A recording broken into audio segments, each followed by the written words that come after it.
Aspirants, सब सभी का स्वागत है एनालिस्ट आईएएस के यूट्यूब चैनल पे। तो आज हम नेशनल करिकुलम फ्रेमवर्क के बारे में जानेंगे। इसका एक्चुअली फाइनलाइज्ड फॉर्म रिलीज हुआ है। वील सी वाई न्यूज़। ये फ्रेमवर्क क्या है, इसके की हाइलाइट्स क्या हैं, क्या क्या चेंजेस लाए गए एजुकेशन सिस्टम में। इसके अलावा गवर्नमेंट के बाकी ऐसे कौन से इनिशिएटिव्स हैं जो एजुकेशनल रिफॉर्म्स करते हैं। So this topic is important from examination point of view. Then we'll be discussing our today's prelims and the mains practice questions. So let's start. Why news. जो फाइनल नेशनल करिकुलम फ्रेमवर्क है, इसको education minister ने unveil किया और इसमें basically new language policies हैं class 9 to 12 के लिए। इसमें जो 9 से 9th एंड 10th के जो बच्चे हैं उनको 3 कंपलसरी लैंग्वेजेस पढ़नी पड़ेंगी, जिसमें से एटलीस्ट 2 लैंग्वेजेस इंडिया की होंगी। इसका जो एम है वो मल्टीलिंगुअलिज्म बढ़ाना है, कल्चर डाइवर्सिटी बढ़े बच्चों के बीच में, उनको अलग अलग लैंग्वेजेस का ज्ञान हो। अब what is this national curriculum framework? ये जो नेशनल एजुकेशन पॉलिसी है 2020 की, इसका one of the key frameworks है जो कि उसके ट्रांसफॉर्मेशन को एनर्जाइज करता है basically. So this is the case. ये जो फ्रेमवर्क है इसमें बहुत सारे रिविजन्स हुए हैं 1975 में, 1988, 2000, 2005 और अभी ये रिसेंट, ये इसका 5th रिवीजन होगा। अब इसके 4 सेक्शंस है। सबसे पहला करिकुलम फ्रेमवर्क स्कूल एजुकेशन के लिए है, then early childhood care and education के लिए है, then it's for teacher education and adult education as well.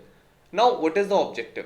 So the main aim is basically positively transform करना इंडियन जो स्कूल एजुकेशन सिस्टम है उसको, जो कि जो विजन होगा वो नेशनल एजुकेशन पॉलिसी 2020 का होगा। तो कॉरस्पॉन्डिंग पॉजिटिव चेंजेस ले जाएंगे करिकुलम में। So this is the case. इसका aim basically highest quality education देना है सारे बच्चों को एंड एक equitable inclusive plural society realize करते हुए। So these are the things which are mentioned in the constitution. So this is it. Now what are the key highlights of this framework? First of all is the language learning policy. जो है ये learning की importance को या multiple languages जो बच्चे पढ़ते हैं उसकी इंपॉर्टेंस को बेसिकली ये एम्फेसाइज करता है, हाईलाइट करता है। जैसे क्लास 9 to 10th के बच्चों को 3 लैंग्वेजेस हमने देखा था पढ़नी पड़ेंगी, जिसमें से 2 कंपलसरी इंडियन लैंग्वेजेस होंगी। क्लास 11-12 में वो इन्हीं जो 2 लैंग्वेजेस उन्होंने चूज की थी इनके साथ कंटिन्यू करेंगे and one must be and Indian language. Goal जो है इसका, it is to enable students to achieve a literary level and proficiency हो एटलीस्ट एक इंडियन लैंग्वेज में। बोर्ड एग्जाम्स की बात करेंगे तो जो बोर्ड एग्जाम्स की जो एंग्जाइटी होती है, स्ट्रेस होता है बच्चों के ऊपर 10th और 12th का, अब वो बोर्ड एग्जाम एक साल में ज्यादा बार भी अटेम्प्ट दे सकते हैं, राइट। सो उसके बाद भी ये दे सकते हैं बोर्ड एग्जाम्स, और मल्टीपल जब ये अटेम्प्ट्स देंगे तो उसमें से जिसमें बेस्ट स्कोर होगा वो उसको चूज कर सकते हैं। तो धीरे धीरे वो अपनी परफॉर्मेंस इंप्रूव कर सकते हैं, अपनी एबिलिटीज शो कर सकते हैं। Now what are the mandatory subjects? Policy ने नंबर ऑफ कंपलसरी सब्जेक्ट जो 9th to 10th है इसमें 7 सब्जेक्ट्स हैं जो कंपलसरी हैं, और 11-12 में 6 सब्जेक्ट्स कंपलसरी इंक्रीज कर दिए हैं, ताकि जो एजुकेशन है इसको ब्रॉड किया जा सके, एक मोर बैलेंस्ड हो ये। ऑप्शनल सब्जेक्ट की बात करेंगे तो इसने ऑप्शनल सब्जेक्ट को 3 ग्रुप्स में बांटा है। एक तो आर्ट एजुकेशन जिसमें visual arts, performing art, physical education, vocational education है। सेकेंड आता है social sciences and humanities, and उसके बाद जो ब्रांच है that is science, mathematics and computational thinking. So इस 3 ग्रुप में से स्टूडेंट्स अपने इंटरेस्ट के हिसाब से, एस्पिरेशंस के हिसाब से चूज कर सकते हैं कोई भी सब्जेक्ट।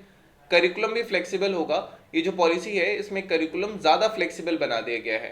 जो बहुत सारी रिजिड बाउंड्रीज थी एकेडमिक सब्जेक्ट्स में और वोकेशनल सब्जेक्ट्स के बीच में, इनको हटा दिया गया है।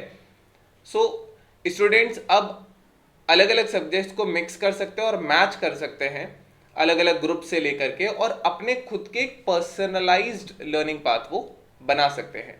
अब एनवायरमेंटल एजुकेशन की अगर हम बात करें, इस करिकुलम में जो एनवायरमेंटल एजुकेशन है इसमें वेरियस टॉपिक कवर हुए हैं, जैसे नेचुरल या ह्यूमन मेड एनवायरमेंट, जैसे ecosystem, biodiversity, climate change, pollution conservation.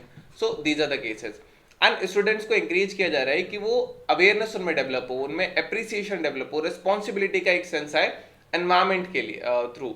तो इसमें फील्ड ट्रिप्स होंगी, प्रोजेक्ट्स होंगे, एक्सपेरिमेंटल लर्निंग होंगी।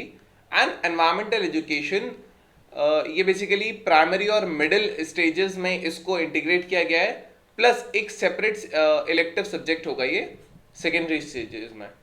अब कंटेंट डिस्ट्रीब्यूशन की अगर हम बात करेंगे तो जो सोशल साइंस का करिकुलम है 6 to 8, इसमें मल्टी लेवल अप्रोच फॉलो हुई है, local, regional, national, global perspective सारे हैं। तो सोशल साइंस में जैसे 20% लोकल पढ़ाया जाएगा, 30% रीजनली क्या हुआ था, देन 30% नेशनली क्या हुआ था, और 20% की ग्लोब में क्या क्या हुआ था, जैसे डिफरेंट रिवॉल्यूशंस, सोशलिज्म क्या है, कम्युनिज्म क्या है, ये सारी चीजें।